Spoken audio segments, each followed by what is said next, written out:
Bonjour, j'espère que vous allez bien. Je voulais vous présenter un objet insolite et l'utiliser comme métaphore pour nous permettre de dépasser certaines de nos émotions désagréables. Nos émotions sont très utiles. On a besoin de les ressentir puisque ce sont des signaux qui nous indiquent, qui nous donnent des informations importantes. Nous avons hélas pris l'habitude de refouler certaines de ces émotions et ça depuis notre plus tendre enfance. Et c'est justement le fait de les refouler, de ne pas les reconnaître qui pose problème à un moment donné. Et nos émotions ne posent pas problème en général, si ce n'est que lorsqu'ils dépassent un petit peu qui deviennent disproportionnés à la réalité. Et cet objet-là dont je voulais vous parler aujourd'hui, c'est cette petite forme de torus que certains d'entre vous connaissent et d'autres non. C'est un objet qui s'appelle Flow Rings. Le but de cet objet est multiple. Moi, je m'en suis servie pour mes cours de Shakti Dance pour expliquer notamment notre aura et le champ magnétique qui entoure l'être humain. Vous pouvez imaginer ici au centre nous, en tant qu'être humain, et l'énergie qui pénètre par notre chakra de la racine, qui traverse tout notre corps et qui ressort par le chakra coronal et se diffuse de cette manière-là dans notre autour de nous, et ça crée cette forme toroïdale, et c'est ce qu'on appelle notre aura. Et donc je vais aujourd'hui me servir de cet objet-là pour toute autre chose, en gardant toujours cette idée en tête que nous sommes des êtres vibratoires et des êtres dont l'énergie compte énormément.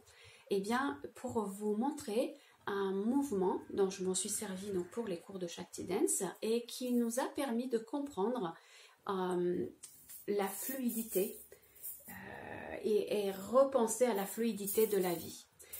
En partant simplement d'un mouvement guidé par le nombril et par la respiration, on a observé donc que cet objet-là va fluidement circuler d'un bras sur l'autre sans aucune entrave. Et on s'est rendu compte qu'on peut l'utiliser pour exprimer métaphoriquement aussi notre vie. J'ai pensé qu'effectivement, quand tout va bien dans notre vie, quand tout coule de source, il n'y a pas besoin de s'inquiéter, n'est-ce pas? Et qu'à un moment donné, pour une raison ou pour une autre, il y a stagnation ou carrément blocage. Et dans ce cas-là, la situation qui s'offre à nous, elle nous permet soit de nous épuiser en nous énervant sur cette situation parce qu'on ne comprend pas pourquoi ça bloque et pourquoi cette personne agit comme ça ou cette situation. Voilà, on peut très bien s'agacer et s'énerver et ne rien comprendre parce que de toute façon, on va emmêler les choses encore plus graves parfois. Ou bien, on peut tout simplement observer calmement qu'est-ce qui pourrait être la cause de ce blocage ou de cette stagnation. Et très souvent, je dis bien très souvent et pas forcément tout le temps, mais très souvent, on peut de l'intérieur trouver une solution. Nous avons tous la capacité de trouver les solutions en nous. Mais nous avons perdu cette habitude de nous retrouver au calme, de se poser, de comprendre quelles sont nos émotions, de quoi elles proviennent réellement et de ne pas se faire avoir. Et en donnant un peu plus d'attention à cette situation-là, on va peut-être pouvoir se rendre compte que, en fait, oui, il y avait mon mouvement n'était plus aussi fluide. Peut-être que j'étais un peu fatiguée, que j'ai un peu oublié de lever le coude pour permettre aux anneaux de circuler librement. Ou dans le cas du blocage, je ne me suis pas rendu compte, mais c'est mon ongle qui est passé entre deux anneaux. Et dans la vie, on a des situations qui passent entre et qui s'interposent et qui nous bloquent parfois, qui ne nous permettent pas forcément d'avancer de façon fluide. Et justement, nous énerver sur la situation ou accuser ou mettre la responsabilité sur la situation ou sur la météo ou sur l'extérieur en tout cas, c'est pas ce qui va nous permettre de débloquer.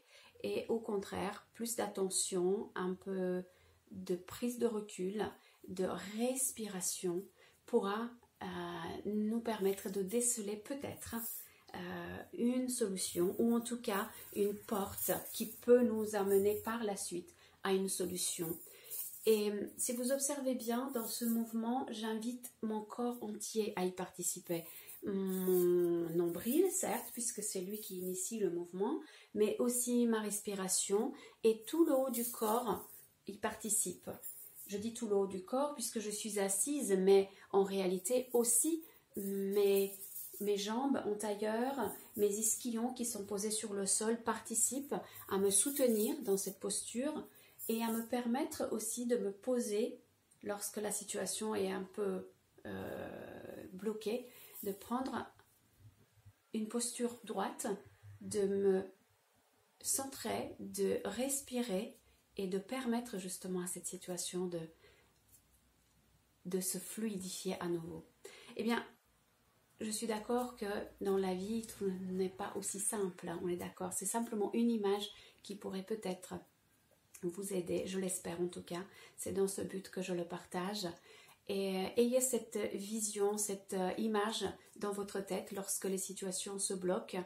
Prenez un peu de recul, observez la situation et respirez dedans en vous permettant de voir quelle est l'émotion réelle qui remonte de cette situation et comment vous pouvez être à l'écoute, qu'est-ce qu'elle peut vous transmettre. Et peut-être que ce n'est pas forcément la colère qui est problématique, mais qu'au fond de cette colère, il y a un peu de tristesse qui se cache, injustement oubliée, injustement traitée et qui s'est transformée en colère. Soyez simplement à l'écoute. Et j'aimerais finir avec une citation d'un livre que j'ai particulièrement aimé et qui m'a été offert par une amie et que je vous recommande avec chaleur. Ça s'appelle Respire de Maud Nkawa. Et dans ce petit livre, il y a un conseil que j'ai beaucoup aimé. Il y a beaucoup de conseils, mais je vous laisserai les découvrir par vous-même. Le schéma est toujours le même. Mais commence par résumer dans un premier temps la situation désagréable, ressens tes émotions, observe les pensées négatives qui les accompagnent et remplace ces pensées négatives par des pensées plus réalistes. Je vous souhaite bon courage et surtout une bonne analyse de vos émotions, pas avec la tête, mais avec le ressenti. Restez dans votre ressenti, respirez et libérez vos émotions d'une façon bienveillante.